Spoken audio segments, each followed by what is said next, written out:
Hello, good morning and welcome to the AM News with me, Mapisa CBD. Now, in our first story, the Fix the Country group says it will continue to pile pressure on government until the country's problems are addressed. The organizers, who described Wednesday's protest as a success, announced it will be replicated across the remaining 15 regional capitals. Clad in red and black, the protesters wielded placards with inscriptions such as "Fix our education system now," "A new constitution now," "Justice for Kaka," and "If Ghana was your personal property, would you run it like this?" Here's Kwesi Parker Wilson's report for JoyNews.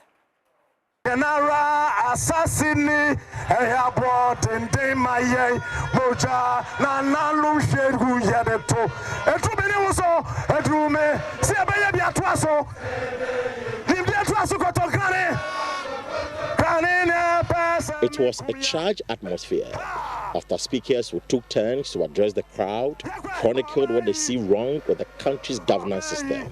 The central message at the Independence Square was the need for a new constitution. The leaders of the group argued that the 1990 constitution favors political actors instead of the ordinary Ghanaian. Former presidents since the inception of the Fourth Republic were accused of being the main architect for the country's wobbling economic status. One of the leaders of the group, Oliver Bakafumao, addressing the crowd, announced that the group will continue to stage similar protests across the remaining 15 regions.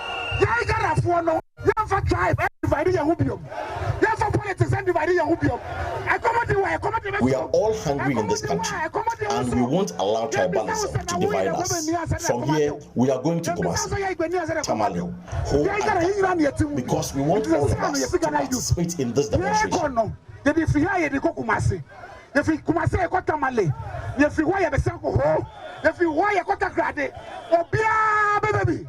It's a 419 republic. We will resist the Sakawat 1992 constitution. Republic, a 419 republic. 419 republic.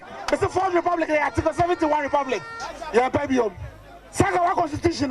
Some of the protesters who spoke to JoyNews say they will be disappointed should government fail to address their concerns. The generation want to tell the leaders of the country that indeed whatever that is going on, they are aware, and the effect of it, they can feel it, the essence of it, they understand it.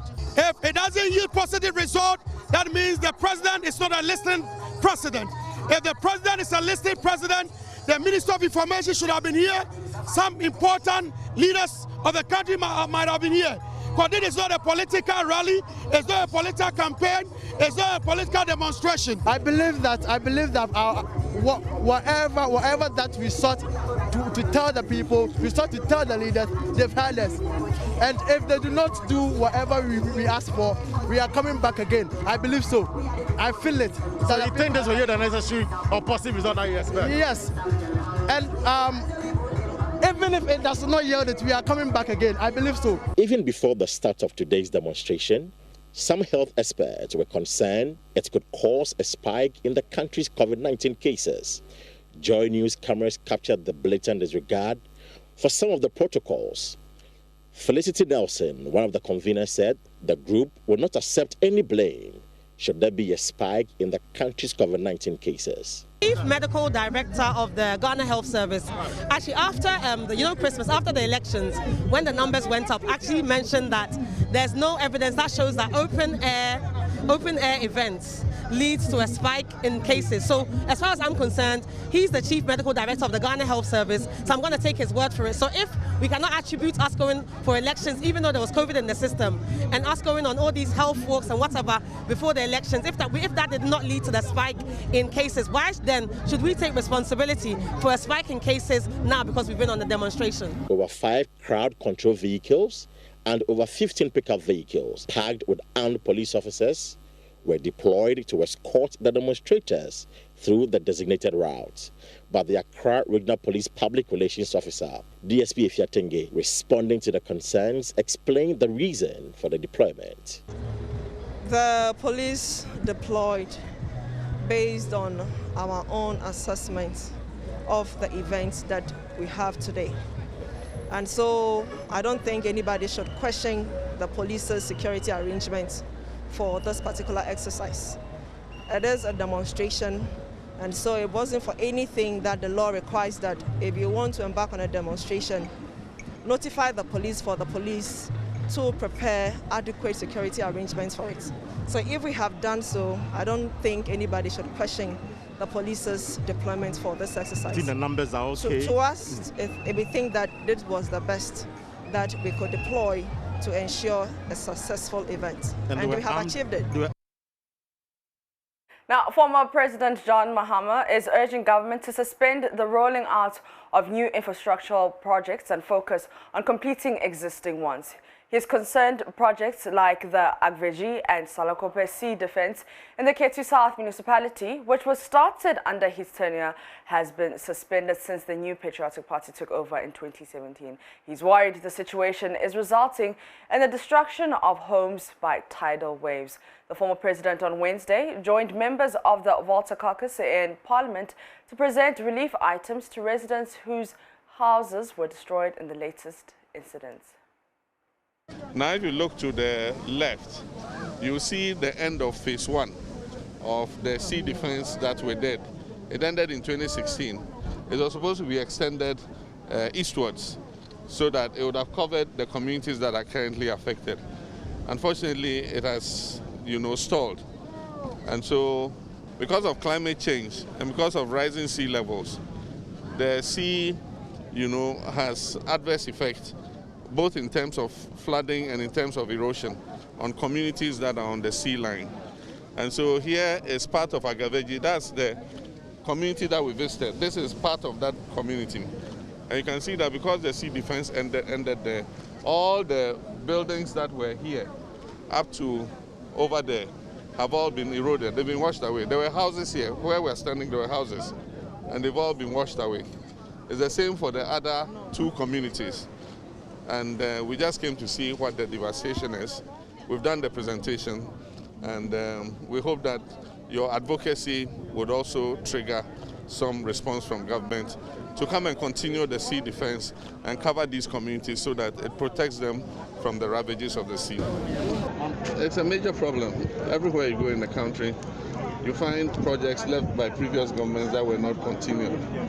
And that is why we said that when we come into office, for the first year of being in office, we're not going to start any new projects. We're going to use the resources to continue and finish all the projects that have been abandoned by previous governments.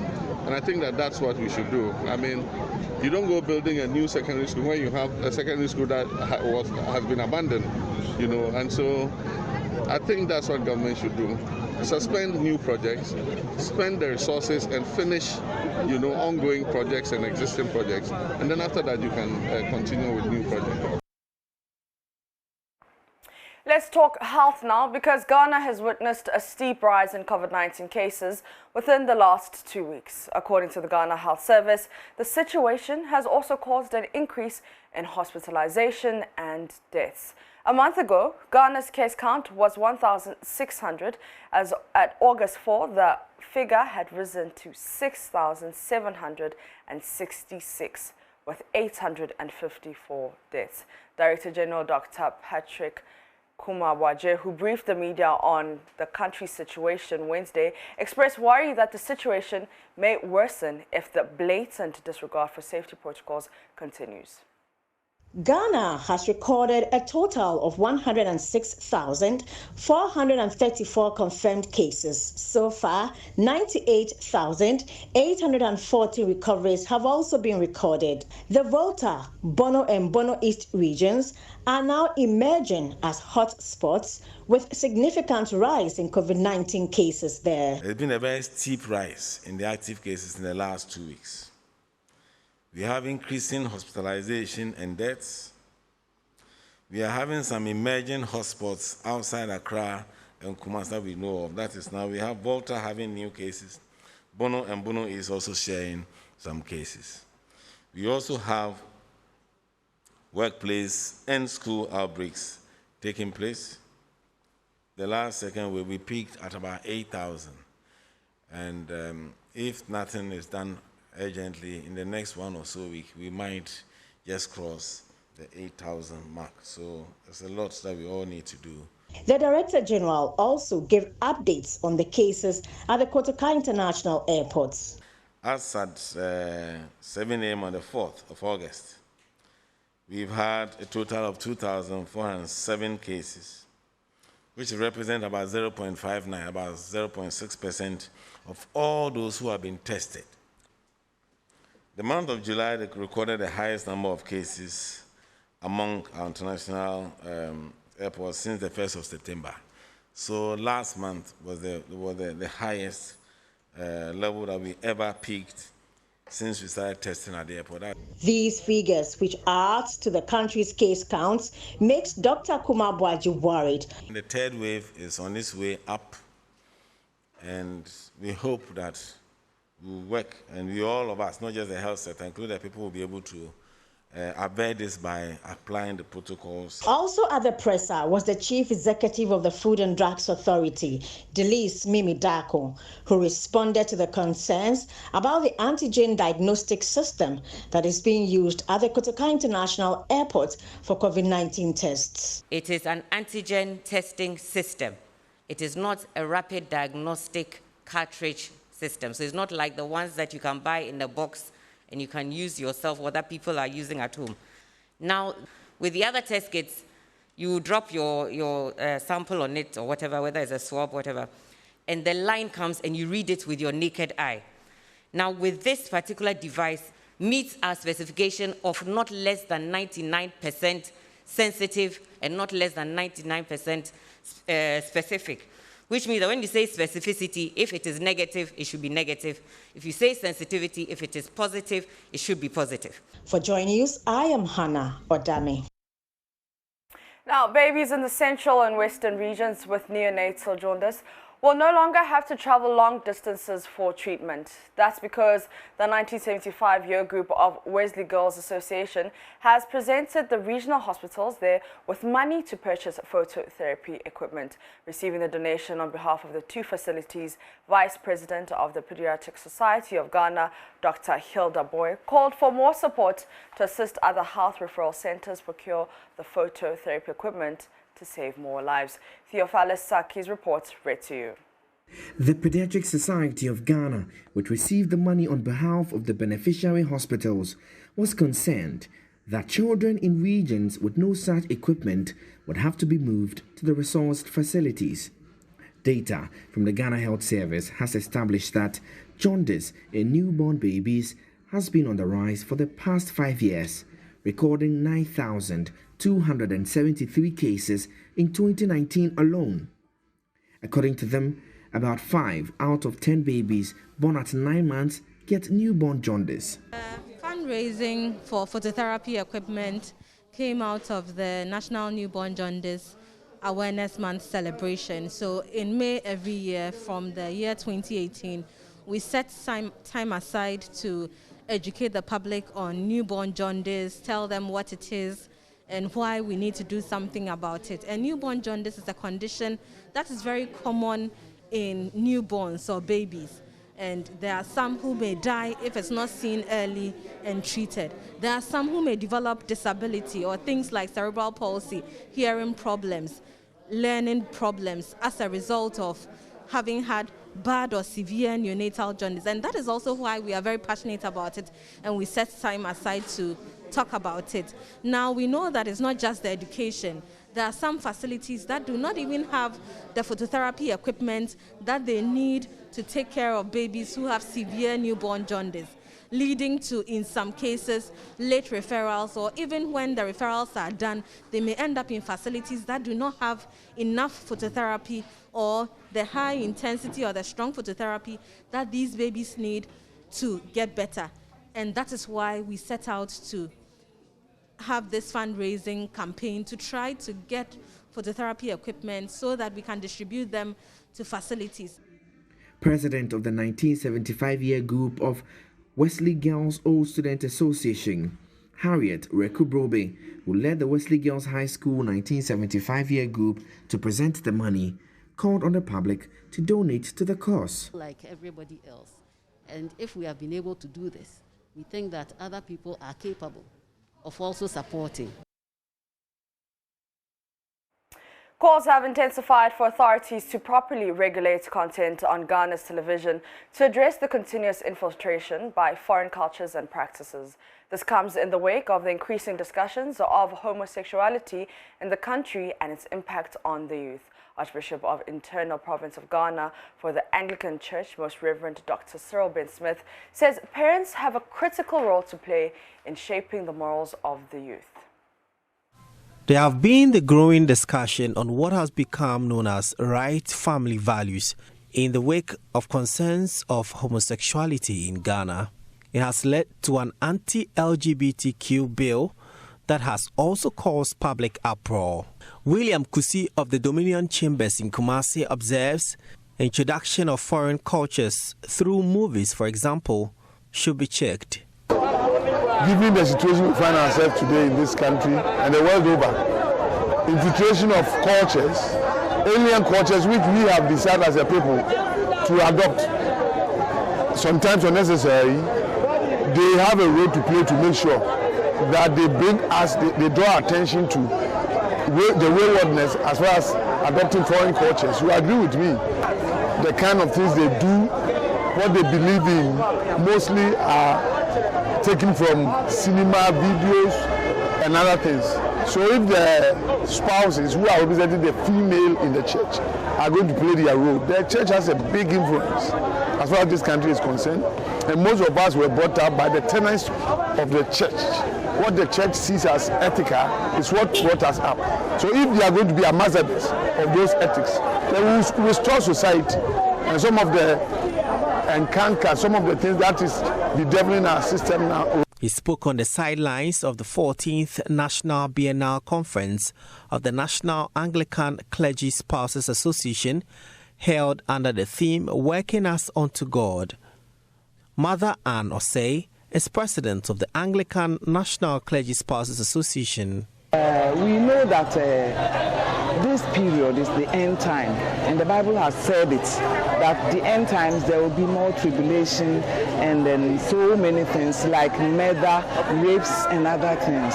And as women, we have made it upon ourselves that we have to advise the youth, more especially the young ladies, another lifestyle that is actually not pleasing to God. So we took this particular theme so that everybody will know that you have to work for God, to be a good steward, a good servant to the Lord. And working for God is to serve. And Most Reverend Dr. Cyril Ben Smith is Archbishop of the Internal Province Church of Ghana. He says clergy spouses have a huge role to play in upholding proper family life values in Ghana. And you know, the youth always have extra energy. You know, and we must help them to channel their energy into profitable ventures. And so maybe that is one of the challenges that the government has got to do. And we will all have to support the government. And the interest is that when we talk about government, we don't understand it. It's not just the ministers, the 70 ministers or 100 ministers in part. They are not the government. The government is the you and I, is the people.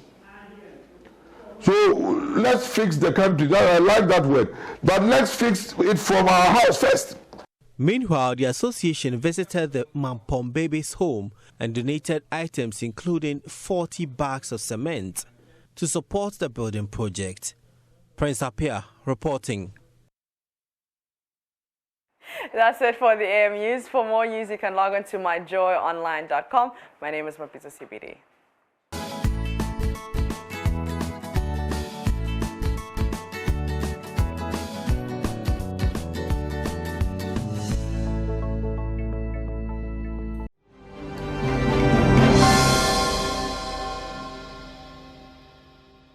Fix the Country protest hits Accra. That's on the front page of the Ghanaian Times. Thousands march to demand government attend to developmental needs of the country. And COVID-19 surge, GHS declares Volta Bono East as emerging infection hotspot.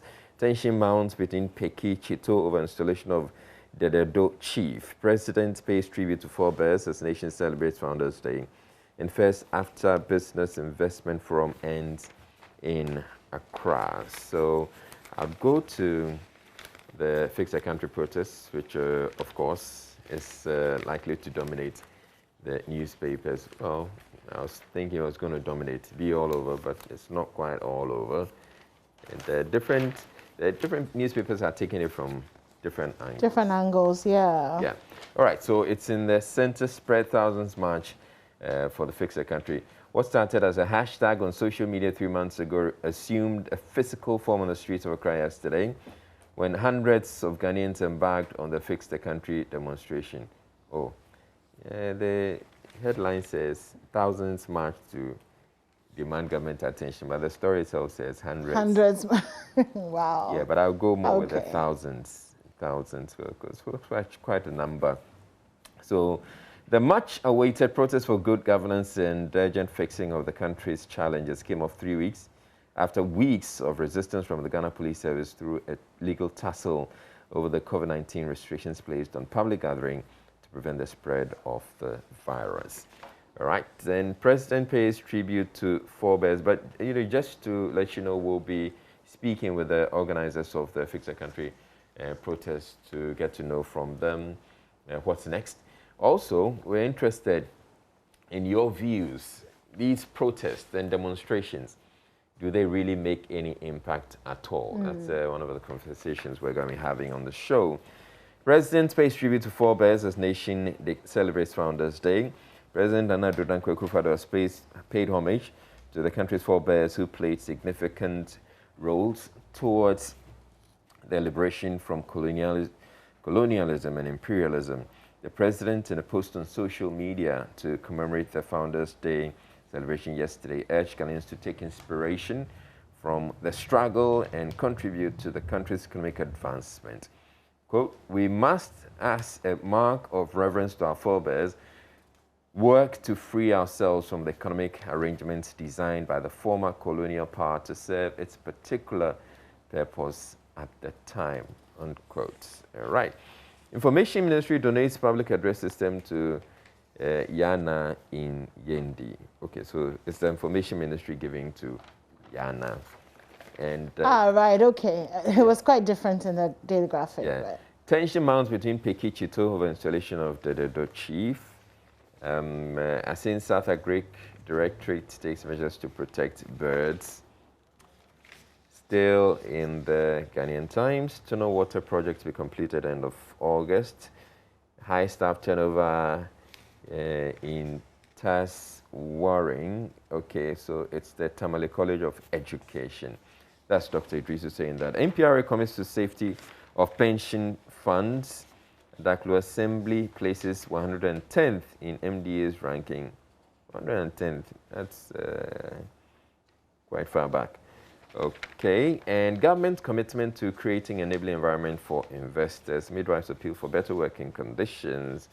TVET best solution to youth unemployment. That's Osahini Ebri. GSE continues bullish performance in August. Kumasi to get $100 million cement production plant. Okay, let me read a bit of that. So Gasem, cement manufacturer, is set to construct a 1.5 million ton capacity cement production plant in Kumasi to serve the Shanti region and its surrounding areas. Okay, that should be helpful. And let's go to the back of the Ghanaian Times back page. Journalists schooled on the use of positive language. oh, that looks interesting. And VRA unveils bust of Gilbert Dochi at Abuate. Okay, since you said it's interesting, let me read a bit of it. So 25 media practitioners from 4 municipal and district assemblies in the Upper West region have been schooled on the use of positive language for persons with disabilities in the course of their duties. Okay, all right, okay. And that kind of narrows it down. Let me start with the Daily Dispatch this morning. Analysis of the Fix the Country demonstration. Big thumbs up for Ghana's democracy. Hamid assures tanker owners of NPA's continued support. Akufo-Addo appoints Michael Quay Jr. as CEO of Free Zones Authority. And John Mahama on why he is coming back. On page 2, 256 more people killed in road crashes in July alone. Very, very worrying. This means that between January to July, 1,706 lives have been lost to road traffic accidents in the country. This represents a 24.43% rise as against the same time last year. So last year, January to July, was 1,371. This year, 1,706. When it comes to... That doesn't make sense. So it says from January to July, 1,706 lives were lost due to road traffic accidents. Okay. It's a 24.43 rise, as against the same time last year when 1,371 people were killed. No. Okay, it's fine. Yeah. When it comes to injuries, the country has within 7 months recorded 9,299 cases. Wow. With 1,111 of them occurring in July. That's a lot. 13.43% rise against the same time last year. 735 people have been killed in motorcycle-related crashes in 7 months, with 113 people dying in July alone, with 368 injured.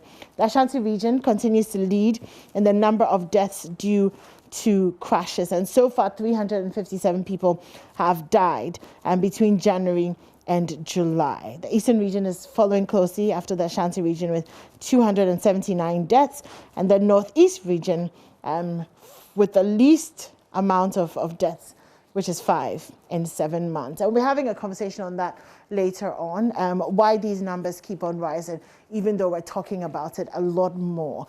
It means that we're probably not being as careful as we should be, perhaps not taking it as seriously as we should be. And could it also be that it's the issue of lack of enforcement? We're probably not enforcing the regulations as we're supposed to. Of course. So yes, that's also part of the conversation. Gosh, so many issues. There's an editorial that caught my eye this morning, Israel. What life begins at 40 means, and the roller coaster ride through the 50s. And so this is written by Eric Mensah IET.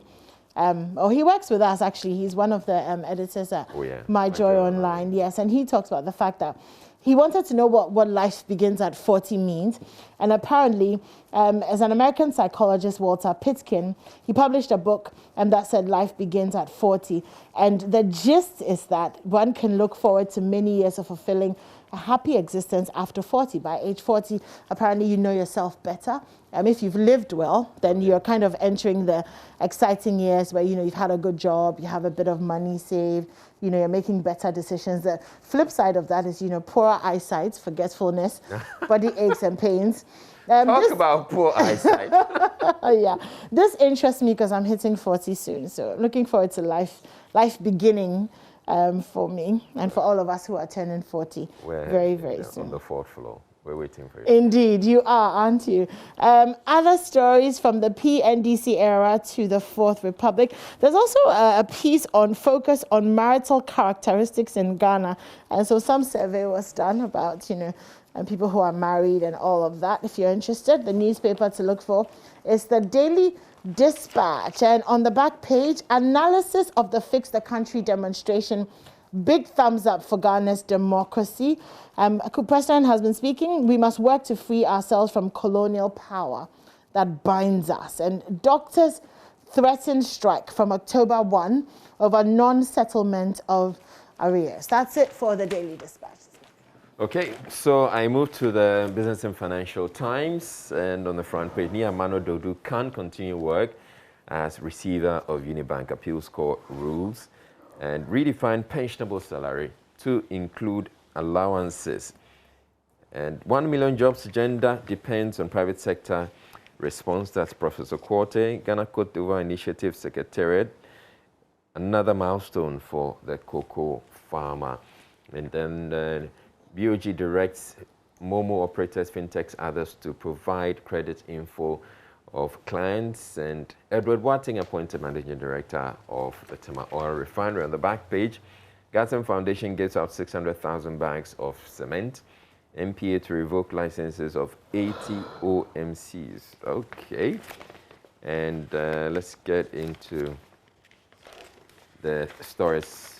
I'll bring you a bit of the stories that we have.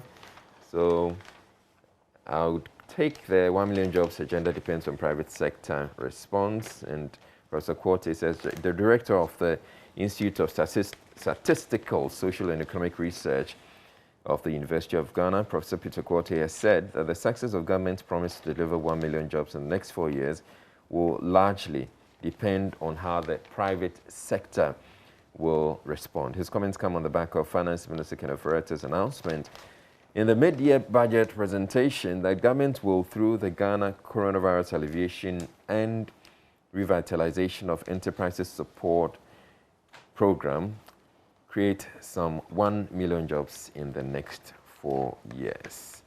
Also, in the Business and Financial Times, shepherd vessels to fight pirate attacks. That's a maritime expert. GEA moves to deal with MSME access to finance challenges. Inaugurates committee to solicit ideas. That's a Ghana Enterprises Agency. Deregulation policy to be reviewed. And then we move, so here's a story on the BOG directs Momo operators, fintechs, this to provide credit info of clients. The Bank of Ghana has directed telecommunications companies, financial technology companies, mobile money operators, utility providers, among other organizations, to provide information on the credit behavior of borrowers to curb risk associated with lending. And that's interesting. The more information that the credit bureaus have of people who deal in transactions, the better we can monitor their credit rating. Yeah, and if you have a better credit rating, you're supposed to be getting better credit or better, if you're going in for a loan, you should get better interest rates. Yeah, okay. you should get a good rate. But if we don't have that information, we just lump everybody else together, and whether the interest rate is whatever, everybody's going to pay the same. But if we have a system, then it makes it easier. Yes, it does. Edward Boateng appointed managing director of Tema Oil Refinery. Now, Tema Oil Refinery has been a major problem for a long time, and I'm wondering how this Edward Boateng is going to turn things around. But well, that's his job. Yeah, to turn things around. I'm sure once he's taking up the appointment, he knows that he has what it takes. He believes that he has what it takes to do that. To turn things around. Okay, and also in the Business and Financial Times, Trade Ministry to facilitate entry of 100 firms into African market. Okay. Yep. Yes. That'll be it for the Business and Financial. Okay, well, I'm going to the Daily Graphic now. Let's start with the front page. Non-adherence to COVID-19 safety protocols, major challenge. That's according to the Ghana Health Service. Let's free nation from colonial economic arrangement. There's a special supplement on banking if you're interested. The Daily Graphic this morning. Africa is open for business. AFCFTA General Secretary has been speaking. And okay, let's do a quick glimpse into the headlines. Okay, that's on page 2. Inside Africa, fighting displaces 200,000 in Amhara region. Dual citizenship is not political bigamy. In politics, Guta apologizes to Speaker over false accusation. In health, breastfeeding, solid foundation for future health and well-being. In business, use commercial loans to fund capital projects. Some more news, Utah government meeting ends in stalemate. And on the front page of the Graphic Showbiz, which we're not actually doing, but it's in here, keep off my family. That's according to Nana Ama McBrown. And aging gracefully, celebrities rocking their 50s. Picture of Stephanie Benson there, definitely rocking her 50s. Okay, there's a story about the IGP's first test case. I think obviously it's pivoted around Fix the Country demonstration. Presented a test case for the Inspector General of Police, Dr. George Akufu Dampare. Other stories, Italy advocates open ports to migrants. There's that story about political bigamy. I've always wondered, why if you want to hold a political position and you're a citizen of 2 countries, you definitely have to give up one. But anyway, I guess maybe conflict of interest, who knows. Page 16, non-adherence to COVID-19 safety protocols, major challenge. This is Dr. Pachikuma Abuaji speaking. He says the current trajectory of cases with the low adherence to COVID-19 safety protocols poses a significant risk of a higher third wave. Obviously, he's talking about the fact that we're not doing all the things we're supposed to be doing. He says if households and service providers and institutions strictly ensure that people they admit into their spaces adhere to the safety protocols, particularly the washing of hands, proper wearing of face masks, and the social distancing rule, the numbers will come down. And Israel, you know, I feel like we've relaxed a little bit on some of these things, definitely washing of hands, wearing of masks. Because you know there was a point when you couldn't go into like a shop or a restaurant or something without a mask, without stopping to wash your hands. Yeah. It's kind of relaxed. Last night I was picking up food. And, you know, I walked in, you know, without a mask. I was holding my mask, but I actually wanted to see if they would fuss over it. Yeah. They didn't at all. So I was able to go in, you know, kind of sit down, order the food all without a mask. People were eating and stuff. And you know, and this is a restaurant that before was very, very strict on that. So definitely we have relaxed a little bit. We have, I believe. So definitely agree with him there. Let's do the center spread. Guard your independence. Tunnel water plan to start operation in September and work to achieve zero accidents as the NPA boss advising players in the industry. The Ministry of Health has received 10,000 COVID-19 testing machines. And there was a story I wanted to do. I'm just going to find it now. Just give me 1 second. Okay. Humility, hard work have ensured my success. That's according to Lil Wayne. That's He's one of my favorites. Actually. Yeah, he is. You know, it's kind of sweet. He's done really well for himself. Exactly. This was the story that I was interested in. Besser Simons has been speaking. He says, up your live performance game. And he's talking to the younger squad that have come. And he's saying that it's important that as much as you have hit songs on the radio and all of that, you need to be able to perform live.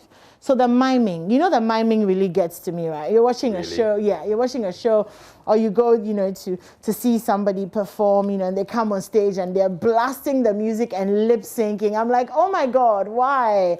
Why would you subject us to that? But you have to love Samini and Stonebwoy for their ability to do live shows. They do great. Yeah, great live. Yeah, I was at the Stonebwoy concert a few months ago. He blew me away. The energy, the technicality, the music. And that's what we want, you know, to take our music to the next level. Well, except we can have them doing it all the time. Not all the time, but most of the time. Yeah, because it costs quite a bit to put together a live performance. Yeah, but you know, like at the awards shows and stuff, you want to see them live. I mean, the Grammys are live, like they're performing live, but they come on and they're lip syncing. You know, nah, fam. I think Kiddy does a good job of singing live as well. So anyways, that's from Bessie Simons to y'all who are working in the music industry. Okay, I think that's it for... Oh, no. Residents given deadline to vacate Budumburam camp. And in 1975, Wesley old girls donate towards jaundiced baby care. Don't we just love Wesley girls? But that's it for the Telegraph. Thank you, Wege Hayes. All right, we go to the Daily Statesman, and Nana wants Ghana freed from colonial economic arrangement. Deregulation policy under review. MPA boss requests proposals from stakeholders, and COVID-19 protocols ignored at Fix the Country demo. Oh, yeah, I did see them. You know, when they're coming to talk, they would pull down the mask to you know. Well, some didn't have them, and yeah, but I think largely they've done pretty well. Yeah. When it comes to keeping the face mask up. All right, so. Let me read a bit of it. So yesterday's demonstration by Fix the Country campaigners is likely to become a COVID-19 super spreader event with hundreds of demonstrators ignoring safety protocols. Though the organizers had pledged to ensure strict observance of the COVID-19 protocols, they could not do so with large numbers of protesters drumming, dancing, and singing with their face masks dropped. Social distancing was largely not observed as the demonstrators moved in groups, some holding hands. Okay.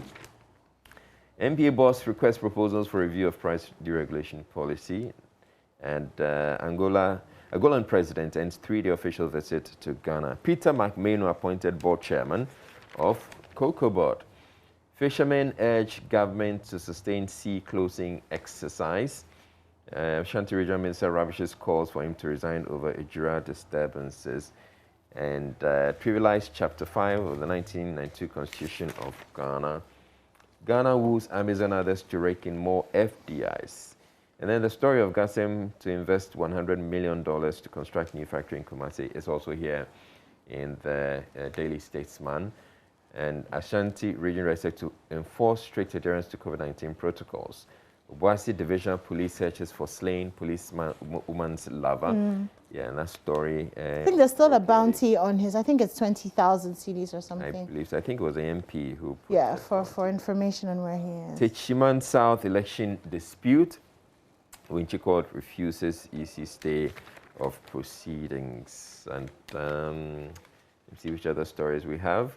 Take care, for anti-COVID fake news is all over the place. It's true. Yeah. It's true. And then Hajia for real. Eish. There's Moisha and I live different lives. Don't compare. So I'm going to read a bit of it. According to Hajia for real, Moisha's recent lapse has no impact on her way of life since they live totally different lives. She said that people trying to tag her with the things Moisha confessed to doing should stop. She even insinuated that their friendship did not run deep. Oh, okay. Oh, yeah. Oh, I felt that in my soul. I know, right? Okay, so on the back page, Christian Eriksen referee Anthony Taylor reflects on moment Denmark star collapsed, and Louis van Gaal named Netherlands coach for third time. All right, well, guess who's saying hello to us this morning? Benjamin Akato, one of the permanent hosts of the AM show. Good morning, Benjamin. He sends his thanks that you have woken us up early, you have brought us out of our houses at this time of the morning to come and host the show for you. So thank you is not going to be enough. You're going to need to have sent some coffee or something. No. Right? Sounds like blackmail. Yeah, it's not really. You're supposed to support me. Oh, these men ain't loyal. My last paper is the Daily Guide. $200 million Saglami housing scandal. 2 Mahama ministers for court today. NPP gurus get top appointment. Fix the country stages demo. And we can't joke with our democracy. That's according to an expert. I'll do this real quick so we can get to our online stories. Flooding kills more than 300 in China. Privileges Committee swings into action. The gay bill, 2 others have been laid in Parliament. Mother and child found dead in bush. Government requests $1.7 billion to acquire energy assets. Actress Hilda Dokubo defends men. Oh gosh. Okay, well, Nollywood veteran actress Hilda has cautioned those who have become famous for calling men scum. She's very worried because she says that, she has sons and not all men are bad. Not all men are bad, it's true. Not all men are bad, I totally agree. Jennifer Aniston cuts ties over vaccination status. Victoria Michaels FCA marks anniversary with 10,000 nose masks. And Wakena out with problem day. The back page, quickly, Ochiman United Mall Real Fantiakwa. FIFA fines Hayatu, not sure, $34,000. He's been banned from football activities. The former president of the Confederation of African Football. And Wonder Kid conquers MTN Conquest. Van Gaal named Dutch coach for the 3rd time. That's it for the Daily Guide. Okay, so I'll bring you the Business Finder, which is my last paper. So Ghana and Angola businesses engage at meeting after Angola Business Forum in Accra. Mining, we can industrialize the economy if, that's Mr. Eric Subonting, the President, Ghana Chamber of Mines, prioritize revenue mobilization, IEA, and the story of the mining we can industrialize economy if HUB project receives desired support from the chamber is on the page 2 of the Business Finder. Ghana risks losing benefits of digitalization. You can get more in the newspaper. And the value addition to Ghana's exports non-negotiable. And one more. After May pose threats than benefits. Wow, okay. So you may want to read to find out why that is the case. Okay, I believe, yeah, that's it. That's about it. All right, so let's go to our online stories. Let's do My Joy Online this morning. Okay, no due diligence or value for money. How some MPs kicked against Saglemi housing project in 2012. Other stories. Founders Day, we must work to free ourselves from the colonial powers that bind. How can people lie like this? How can people lie like this? Oh my God. E.T. Mensah on NDC Saglemi Housing Project Defense. Volta, Bono East regions emerge as COVID-19 hotspots. And then playback, Fix the Country demo comes off today. Israel, any other stories that catch your attention? All right, so yeah, I see the Hush Puppy paid Deputy Police Commissioner over $20,000 to detain his co-conspirator, Chibuzo. That's FBI alleging. And 10 more deaths recorded in Ghana's COVID-19 fight. Tishiman South election dispute, which court refuses EC stay of proceedings, fines commission 4,000 cedis. And the Fix the Country protesters hit the streets of Accra. That's, yes. I really feel like E.T. Mensah's thing could be a song. How can people lie like this? With some good beats, it's a whole vibe, isn't it? Which musician would you say should take that up? Oh gosh, I think Shatawale. Definitely Shatawale. Definitely remix of Freedom or something like that. That's it for myjoyonline.com. I think that's it for the news review. Yeah. Okay, so up next we bring you sports. To stay tuned. We have more coming your way this morning.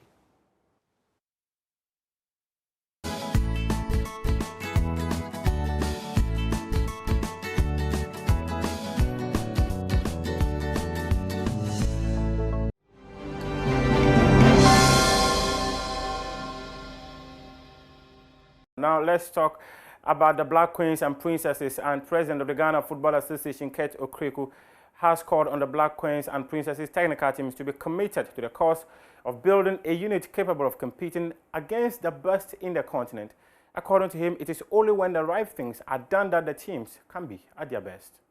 When you know your business, let the world know you know your business.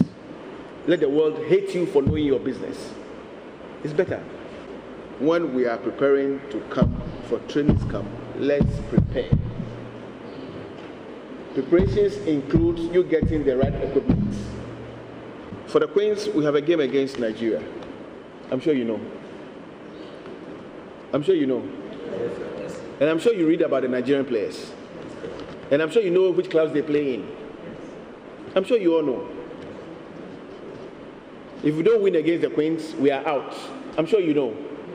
I want to see a working staff who are hungry and who truly know their opponents.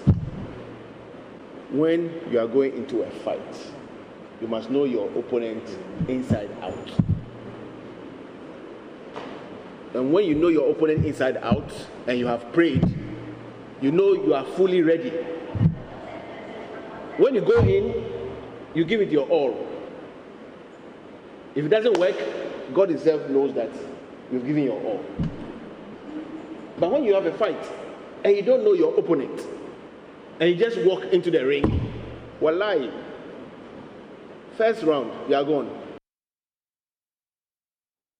And the Chief Executive Officer of Asante Kotoko, Nanaya Amponsa, claims hooliganism in Ghana football has hit sky high under the administration of Kate Okreku. Speaking on a Semper FM, the 2019 Ghana FA presidential candidate said the canker has sullied the country's competitions. In some areas, yes, baby steps. Some areas can't be satisfied. If you look at what is happening currently in our football, one is hooliganism that is on very high level. It won't be checked in terms of say yabu referee, yabu opposing players, yabu pipeline crofoti almost every week.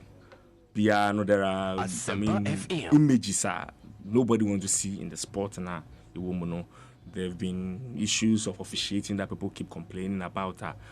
Almost every week, will be a referee bans or suspends a referee, which for me is not the best. And the latest one is this issues of betting and match fixing, sport fixing.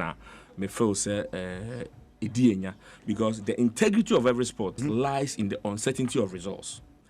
Say there is the perception that results are predetermined that it will collapse the sport.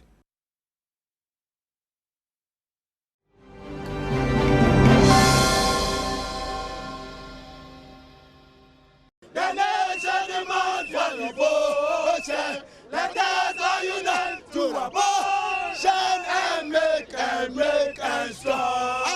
After 3 months of back and forth with the police that traveled through the country's courts, finally, one of Ghana's most talked about demonstrations happened on Wednesday. What started as a Twitter hashtag has now morphed into a movement that is seeking to put Ghana's political class on its toes. From as early as 6 a.m., people were already massing up. The scores of demonstrators on the principal streets of Accra today, August 4, with varied placards with various inscriptions. Wamane in Ghana translates as "This is our country." Those supposed to serve eat more than the ones they serve.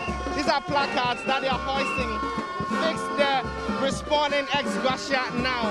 A lot of the other placards all pointing to the same spot, that various sectors of the economy and other spaces of national life which need attention must be fixed now. I think that's very important that we show that we reject the attitude of the government and we want to create a culture of dissent. It's important that we create a culture of dissent. We show our disapproval. We are tired of the lies. Article 71 office holders are lies. It is bogus. It is a calculated attempt to steal us. We are tired of the mendacilloquence, the zabanism, and the political prostitute. Since Ekufuado came into government in the last 5 years, how many of the community high schools that Mahama was building, how many of them has he completed? How many of these children have not been sitting under these schools and the trees for the last 4 years? Recently, we saw that they said the rosewood that's been exported illegally, they're going to donate it to the cathedral. Would it not be better used if we use it to build schools for these children who are going to schools under trees? This is rare. Demonstrations in Ghana have largely been led by the two major political parties, the NPP and the NDC. This is different. Here's one of the lead campaigners, Ernesto Yeboah.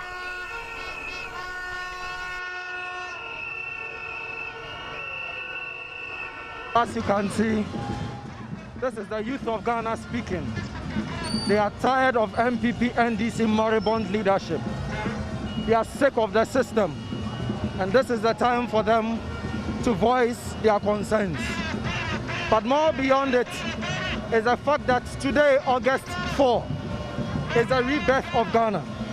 And this in itself is a manifestation of that rebirth.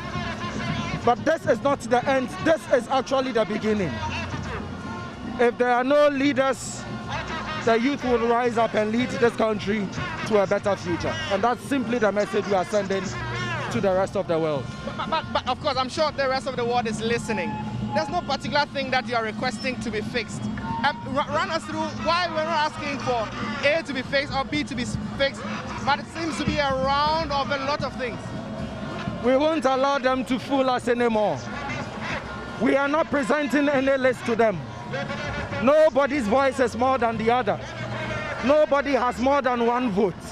We are all equal and we all deserve to be listened to, because we are citizens of this country. If they care, if they are leaders enough, there is only one thing we expect from them: to listen, and to listen to each and every one of us.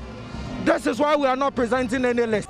This may be one street protest and hundreds have joined, but there are thousands of others who have joined the protest on virtual platforms like Twitter, where it all started. All right, so yes, the Fix the Country protest came off yesterday. You saw the report and the numbers have turned out. But the question we're asking this morning is what's next for the Fix the Country movement? And we'll be engaging Dr. Kwame Asah-Asante is a political scientist at University of Ghana, and Oliver Barker-Vormowo, who's the convener of the Fix the Country. But before then, we've been asking you this question on social media. What is it that you wish, or as a supporter of the Fix the Country movement, how did the protest go for you, and what would you want to see next? And we're asking you to share your views anymore. All right, okay, now let me just run through some of your comments. Rain Jonas says, okay, just Give me a second. I commend the young leaders. I want to see replications in all the regional capitals and even district capitals. Let's continue until something concrete is achieved, especially regarding fixing this criminal 1992 constitution. Afena Abla says it was a peaceful one. I appreciate the media personalities and houses that saw the importance of the demonstration and partook in it and showcased it. I salute all youth who came on board. In fact, the entire system needs an overhaul. Stephen Akko says next time it should be nationwide. Kweku Creole says they should sell Ghana. Mohammed Ibrahim says, to my own experience, or in my own experience, this is the only way we can fight for our motherland Ghana and for ourselves. Gail says, you could have brought your cameras there and go live with it, but you? So what do you want to know? You're not for the people, and this is becoming clear. Well, that's where you are very wrong. We were there live. We reported live. We had more than one reporter there. So just get your facts right next time, please. Akomia says, better Ghana. Kwame Afrifa says, turned to fix your trousers. Daniel Kusi says, I don't think they expect anything better after failure to submit petition on the courses. They accept, okay. 24 says it was boring. We could not burn a common car, Koba, police everywhere. I was even scared. I think you meant it was peaceful and safe, which is how it should be. Dr. Nice says, no results shall come. It was meaningless. Jesus wept. Says impeach Nanado, next action. Mercy Kujo says still waiting of new Ghana or fix people. Okay. Thomas says you want them to fix the country and you don't wear crash helmets. Don't you know that it's an offense? Abu says, oh God, okay, God will punish whoever took part and promote this needless and time-wasting fix the country demo. It was the most useless demo I've ever heard of. All right, Abu. Kofi says, I want to see Kotis to stop taking bribe. Nate says, I saw some torn trousers and it's reminded me of Dada on live TV. Okay, Nate. Kojo says, I thought all the challenges they talked about vanished last night. Sedem says it went well by his grace. Chief says, very well done. Hope they listen. And Dogo says, change. Thank you so much for all your comments. We love to continue to be live and interactive with you. The hashtag is AM Show, and the Facebook page is JoyNews. Yes, indeed. All right, so let's get on to Zoom now and get to speak with Oliver Baka Vomowo. Good morning, Mr. Vomowo, and thanks for making time to speak with us. How did the protest go for you?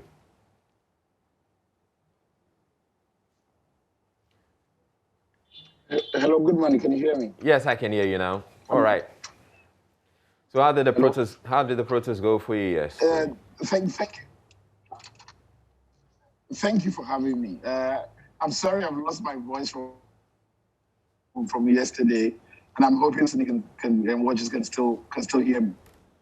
One of the things I want to say is that for yesterday was only the beginning of a process, and I think that a lot of the people who have not appreciated that these concerns are genuine and what people are saying have perhaps gotten a glimpse of that. Personally, I was not surprised by the number of people who turned up, that this has ended up becoming one of the biggest, or perhaps the biggest, political demonstrations ever in this country's history. I think it's a credit to a lot of the people who have helped make this a successful event and also a very peaceful event. How many would you estimate? How many would you estimate came? We are doing that process through using the drone to be able to verify the numbers. So I don't want to put out any numbers which may turn out to be inaccurate today. I've seen a lot of reportage from the BBC and DW saying several thousands of people, and I think that's correct. But the exact numbers would take a bit of time to really say. All right. So, yes, we've had the Fix the Country demonstration, which you're saying was very successful. And you're saying that it's going to be replicated across the country. So, where next? Well, I think the idea that we've always talked about, that we are engaged in a process about fixing the country and not about fixing Accra. And so if we start the conversations within Accra, we'd have done a lot of disservice to Ghanaians who do not live their lives in Accra and who do not partake in Accra problems. A lot of the people who were elected into parliament come from constituencies that extend beyond Accra. when the presidents and people who are seeking presidential mandate go to every community in Accra. We want to be engaged those people in the process about how and what they think needs to be done about the country. So that's what we're going to be doing. We're going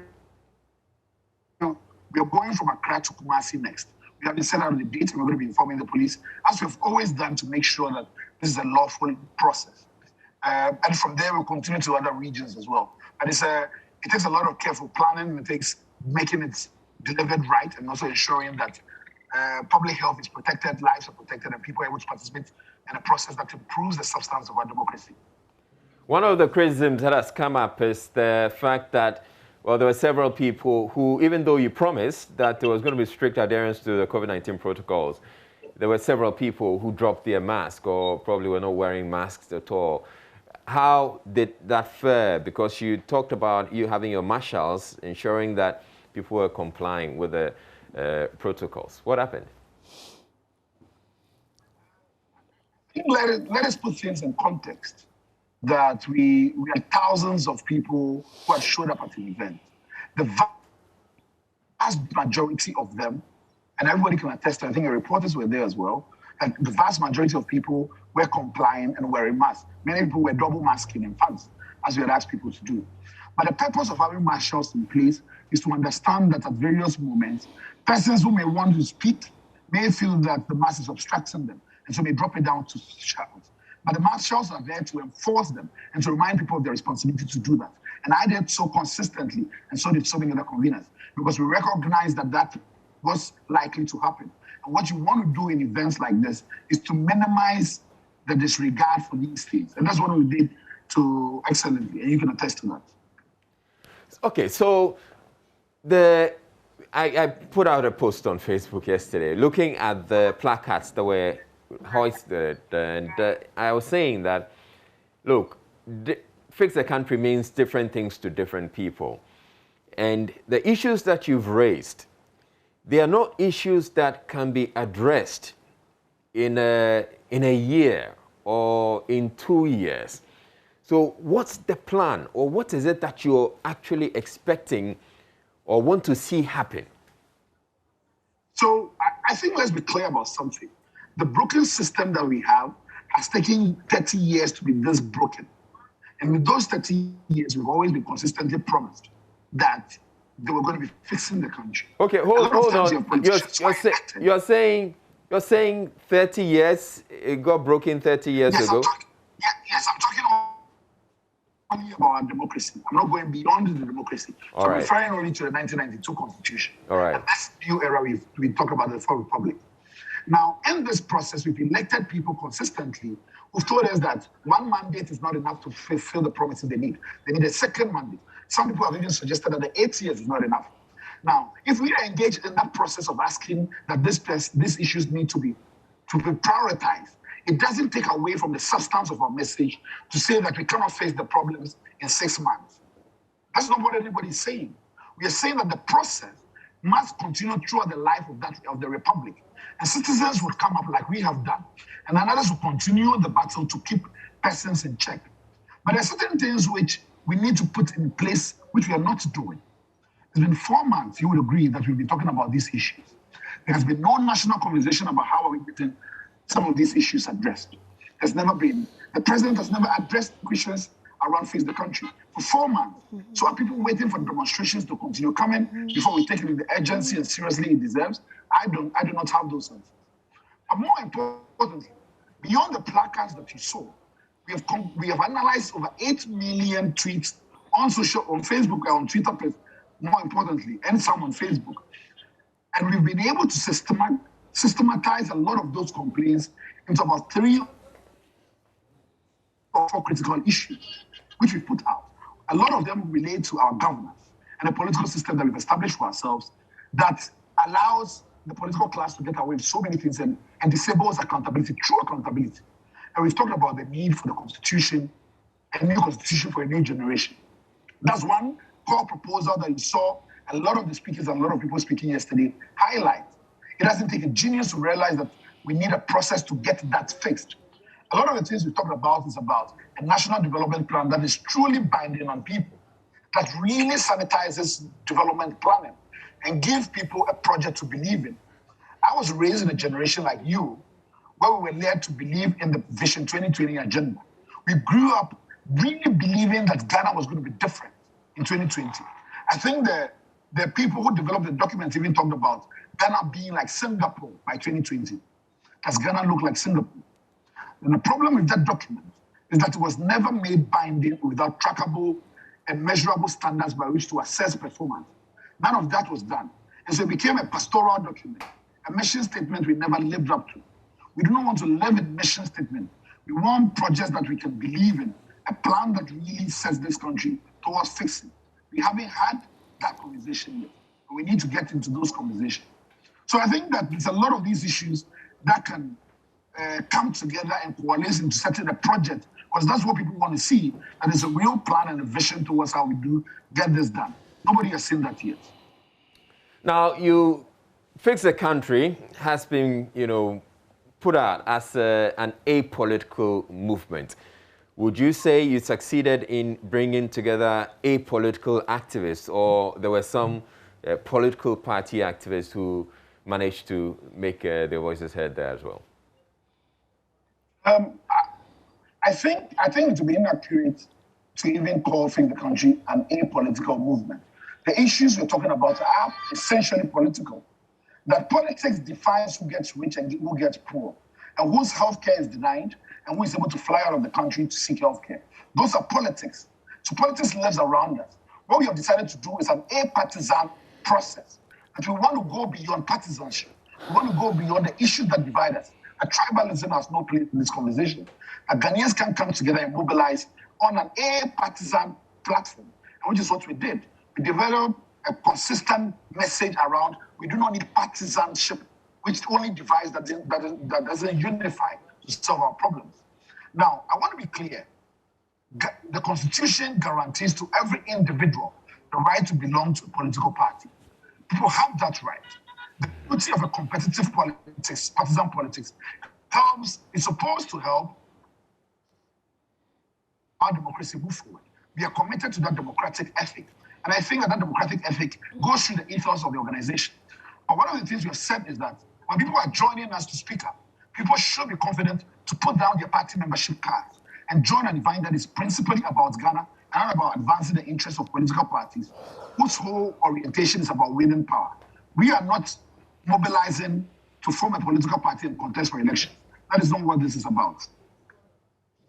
All right, I want you to hold on, Mr. Vomowo. I also have on the line Dr. Kwame Asante, is a political scientist at the University of Ghana. Thank you very much, Dr. Asante, for making time to speak with us. Now, my question to you is, you saw the Fix the Country demonstration yesterday. What do you make of it?